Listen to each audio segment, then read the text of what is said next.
I've been in the business for about 10, 11 years working as an editor. I've been transitioning over to directing and writing and directing over the past few years. So this particular project is the next big step in the feature film world. So we started dabbling this summer, and hopefully you'll enjoy what we have here for you.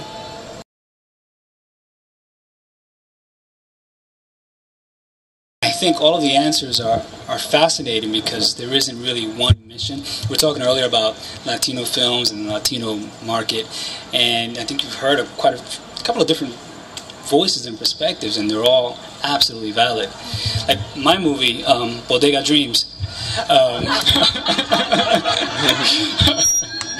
wouldn't be considered a commercial film necessarily.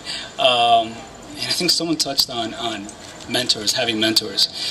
I can't think of necessarily of the Latino equivalent, but I think of like Soderbergh, for example, who started out with like an indie film, did well at festivals, and he kind of is in a tremendous position of power, you can say, where he can go back and forth between commercial films that are very successful and sell a lot of tickets, and when he pleases, he can do something a little bit more experimental, a little bit more creative, and a little bit more closer to his heart.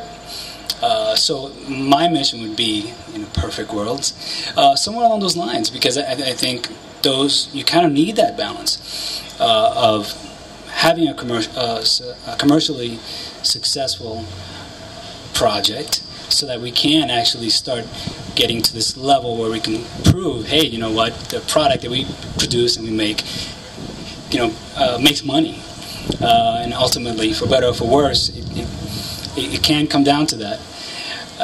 But at the same time, like Adrian mentioned, being able to work on something that's creative and that will last a long time, and you can be really proud of, that's equally as important.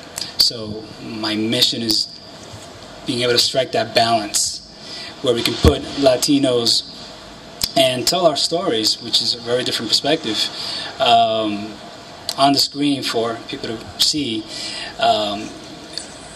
veering away from the typical or stereotypical images that we get, but at the same time, striking that balance.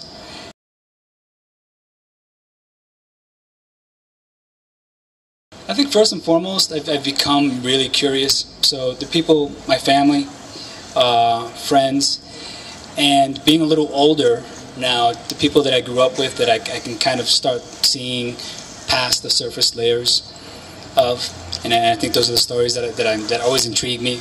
The stereotypical character, and then digging a little deeper and finding like this complete person, complex person underneath. But then after that, it's music, it's photography. Gordon Parks, I was telling Eddie a while ago, is a big inspiration to me. The salseros from the 70s. You got these really raw street stories that are passionate. So it's a pretty wide array, I think, for me. And then your film Kingsbridge. You grew up in Kingsbridge. Right, of course. Right. What you know is the old, saying. So yeah, this first feature is definitely about the people in my neighborhood, which I think contains a lot of that. These initially surface stereotypical characters that have way more to them.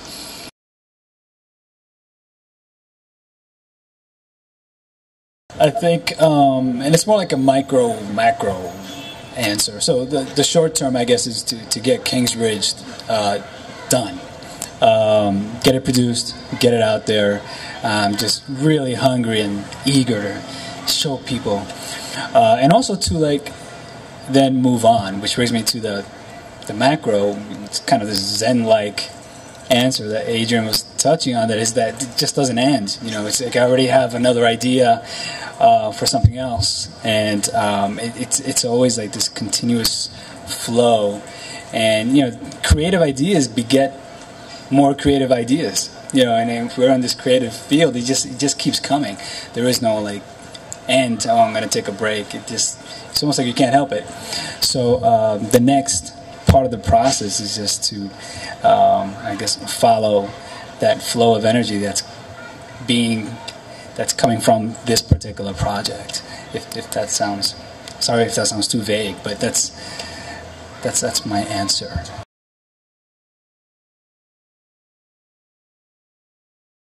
Kingsbridge in particular, it's about this neighborhood in the Bronx, and my original goal for it was to kind of show this other side of the Bronx. I think even in New York, you think of the Bronx and you have a couple of fixed ideas of what it might look like unless you're from the Bronx. But you know, you talk to even folks in Brooklyn, it's like, oh, the Bronx. I'm not going up there. But why? So specifically for this film was to show that there are these other layers in this very stereotypical image that people are used to. And I think long term that seems to be embedded in the way I like to work. I have another idea about this woman who's a former intelligence officer, and she plays a lead in this feature idea that I have. And that again is like, well, it's a very different kind of role and view of a woman, you know, in film, for example. So I think long term it's kind of just break certain stereotypes that we're used to, whether they're racially motivated or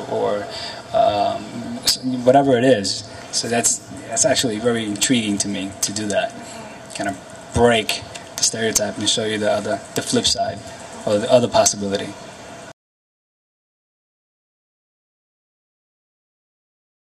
Oh, thank you, Ellie. You know, Ellie could have very well been on this panel because she represents the theme of the panel of Latinos just kind of doing it, not waiting for someone to do it. And she, thank you. To ask the question.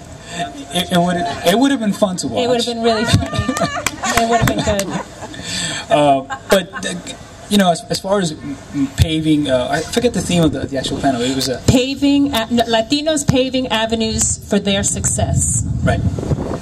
And I think one thing that we tend to have in common here is that we didn't necessarily wait, and that's not to toot our own horn or anything, but we just kind of, you can't wait for something to land on your lap, or for the big role, or for the big script.